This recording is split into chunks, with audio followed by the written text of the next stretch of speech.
Western officials say Russia has mobilized enough troops to be able to invade Ukraine at the drop of a hat. In a phone call, Joe Biden and Boris Johnson agreed a deal was still possible. Moscow has dismissed the warnings of an invasion. Its foreign minister said on Monday that diplomacy is far from exhausted. Canada's Prime Minister has invoked emergency powers to try to end the weeks of disruptive protests against COVID measures. The Emergencies Act gives the government enhanced authority for 30 days. That includes the power to prohibit public gatherings and travel. The US accountancy firm Mazars says it can no longer stand behind 10 years of financial statements for the Trump Organization and has severed ties with its client. The statements are crucial to legal cases alleging the former president and his company exaggerated the value of its assets. In Japan, the International Atomic Energy Agency begins to study Japan's plan to release radioactive water from the disabled Fukushima nuclear center into the sea. In China, a Russian figure skater who failed a drug test is cleared by Olympic officials to compete in the Beijing Winter Games. In Canada, the busiest border crossing with the U.S. opens after police arrested protesters and seized vehicles, but other protests continue against COVID-19 rules. And in Taiwan, LGBTQ activists protest the island's same-sex marriage law, which places limits on international marriages. World leaders are continuing their diplomatic efforts to de-escalate tensions over Ukraine as the threat of a Russian invasion looms large. Ukraine on Sunday took delivery of anti-aircraft missile systems and ammunition from Lithuania. The same day also saw the arrival of military aid from the United States. NATO member countries are providing weapons to help Ukrainians protect their country in the event of a Russian invasion. Meanwhile, Russia's military plans to continue a joint exercise throughout this week with Belarus, which borders northern Ukraine. The border is about 100 kilometers away from the Ukrainian capital, Kyiv. U.S. President Joe Biden has told Ukrainian President Volodymyr Zelensky that America and its allies will respond swiftly and decisively if Russia invades. Finance ministers from the Group of 7 nations expressed their commitment in a statement. They warned that they are prepared to collectively impose economic and financial sanctions, which will have massive and immediate consequences on the Russian economy. In an effort to diffuse tensions, German Chancellor Olaf Scholz will meet with Russian President Vladimir Putin in Moscow on Tuesday. Defense ministers from NATO member countries will meet on Wednesday and Thursday, and world leaders and top government officials will discuss security issues at the Munich Security Conference later in the week. While Japanese Prime Minister Kishida Fumio wants to support diplomatic attempts to address the Ukraine crisis. Kishida convened his country's National Security Council to discuss the situation. He told his ministers to help coordinate international efforts and do all they can to protect Japanese nationals. International tensions are running high and the situation is unpredictable. We will work with G7 members and other nations to appropriately deal with the issue. Japan's foreign ministry is in the process of pulling all but essential embassy staff out of Ukraine, and it's urging other Japanese nationals to leave immediately. Kishida told a meeting of the main ruling party that his government is coordinating with the U.S. and major European countries on what sanctions should be imposed on Russia in the event of an invasion of Ukraine. He also expressed his commitment to assisting, such as by diverting some liquefied natural gas imports to Europe. China's foreign ministry has strongly reacted against the Indo-Pacific strategy unveiled by the United States last week. The Biden administration indicated in a strategy document last Friday that the U.S. will strengthen cooperation with allies and partners in the Indo-Pacific region to counter China's growing influence. On Monday, Chinese Foreign Ministry spokesperson Wang Wenbin addressed the matter at a news conference in Beijing. The U.S. insists that the strategy is aimed at beefing up regional security. However, it would actually destroy peace and stability in the region. He added that the strategy pledges to promote regional prosperity, but that it would stir up antagonism among countries in the region. Wang went on to say that the strategy is an attempt to revive the Cold War mentality and politics dominated by a specific group. Moving on to the coronavirus situation in Japan, numbers of new cases are declining in many parts of the country, but serious cases are increasing nationwide. As of Monday, the number of people in serious condition around the country was nearly 1,400, the most this year amid high hospital occupancy rates. The Tokyo Metropolitan Government on Monday reported 10,334 new cases for a sixth straight day of week-on-week decline. The number of seriously ill patients on ventilators or ECMO heart-lung machines was 74, up 9 from Sunday.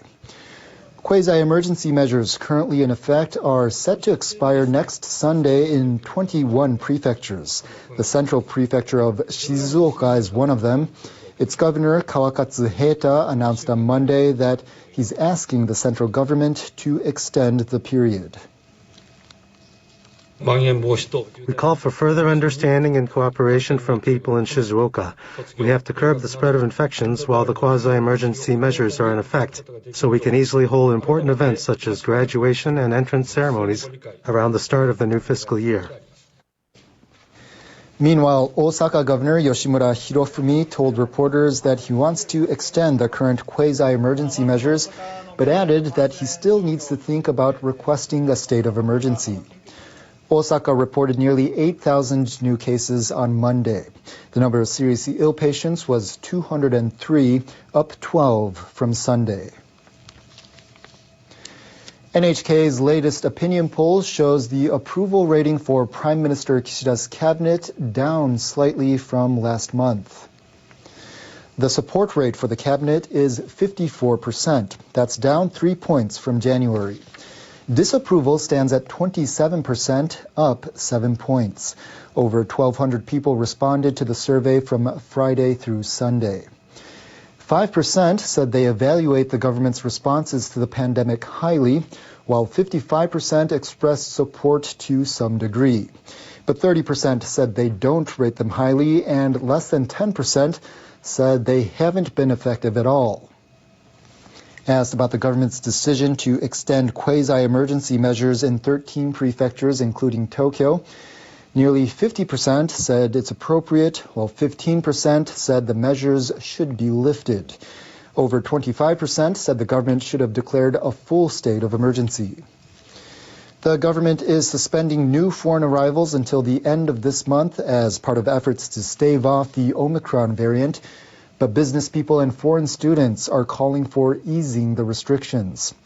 Asked about the entry suspension, nearly 60% of respondents said the measure should remain in place.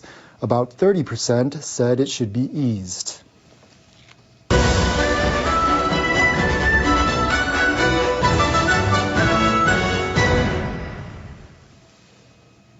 Now for the latest from the Beijing Olympics, where Russian teenager Kamila Valieva has been cleared to compete in figure skating. The Court of Arbitration for Sport dismissed an appeal from the IOC and the World Anti-Doping Agency over the lifting of a temporary ban on the Russian figure skater. Valieva, who failed a drug test, can now participate in the women's singles event starting on Tuesday. The CAS panel in charge of this matter has decided to let Ms. Valieva continue her participation in the Olympic Winter Games Beijing 2022. CAS said on the basis of the very limited facts of this case and after consideration of the relevant legal issues, it's determined that no provisional suspension should be imposed on the athlete. CAS stated that her age means 15-year-old Valieva is a protected person under the World Anti-Doping Code. Last Monday, Valieva helped her Russian Olympic Committee squad win gold in the team event. But the medal ceremony was put on hold when the International Testing Agency announced she had tested positive for a banned heart medication back in December. The Russian Anti-Doping Agency handed her a temporary suspension. Valieva challenged the ban and it was lifted. Meanwhile, the International Olympic Committee and other stakeholders also had their say. The IOC released a statement saying it has to follow the rule of law and will therefore have to allow her to compete in the women's single skating competition. However, it added that the doping case has not been concluded, so it'd be inappropriate to hold the medal ceremony for the team event. In addition, it announced that if Valieva makes the podium in the single, there will be no flower ceremony or medal presentation during these games. The International Skating Union also issued a statement saying it duly noted and will respect the ruling and that it needs time to assess before making further comment. The World Anti-Doping Agency said it's disappointed by the CAS ruling. On the other hand, the ROC said the decision to cancel the suspension was absolutely justified and fully complied with the general legal fundamental principles of fairness, good faith, and proportionality. The ROC also committed to defending the rights and interests of Russian athletes. Following a disappointing singles showing, Japanese figure skater Hanyu Yuzuru held a news conference on Monday. The double Olympic champion says he's not sure about his future. As a figure skater, there is no stage like the Olympics where I have to stand up and take on the challenge even if I'm injured. I felt happy during my performance. So of course I feel like trying again. Hanyu finished fourth in the men's singles event. He opened his free skate program with an attempt at a quad axel jump. Despite a stumble, it was certified, making him the first skater ever to pull off the move. The 27-year-old also revealed that he had hurt his ankle in practice, suffering a bad sprain. Hanyu praised gold medalist Nathan Chen's performance and thanked his fans and officials for their support. I couldn't win a third consecutive title, and the pressure's off. But as I said after the Sochi Games, I'm still an Olympic champion and a two-time winner, so I can be proud of that.